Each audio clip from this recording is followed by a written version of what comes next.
భూతగాదాలు చివరకు ఒకరి ప్రాణం మీదకు వచ్చాయి. భూతగాదాలతో మేకల జయరాములు హత్యకు గురి కావడంతో గ్రామంలో ఉద్రిక్త పరిస్థితులు నెలకొన్నాయి.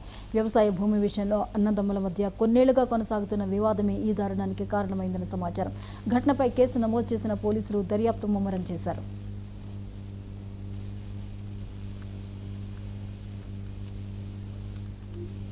ఇక్కడికి వచ్చి చిన్నమ్మ బాబాయ్ ఏమన్నా ఇంటికి వచ్చిండ బండి ఆర్సీ కాడు ఉంది, బాబాయ్ లేడు అని ఇంటికి రాలేదు నాయన, నువ్వు అన్నీ ఉండు, నాకేదో భయం అవుతుంది, నేను ఊరికొస్తున్నా అని. నేను ఉరుకుతూనే ఉన్నాను. ఆ పొల్లగాడు బండి వేసుకొని నాకెదురు వచ్చింది. కొద్ది దూరం నన్ను ఎక్కించుకొని మళ్ళీ బండి కాడికి పోయి ఆడ దింపింది. ఆడ దింపగానే ఆ బండి కాడ చూస్తారు, బండికే తాళం చేతులు ఉన్నాయి.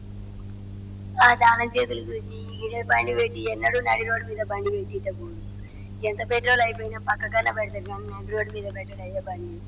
ఇక్కడనే డబ్బులు ఇన్నే ఉన్నాయి, వెందరు ఏమో చేసిరయ్యా అని నేనేమంటే నాకు భయం అయ్యి ఏడుస్తున్నా. అనగానే పొలం కాడి దాకా పోయి చూసొద్దమ్మా చిన్నమ్మా అని అన్నాడు. అనగానే నేనే అన్న పొలం కాడి దాకా పోయి చూసొద్దమ్మా ఆడగిన ఉన్నాడేమో అని.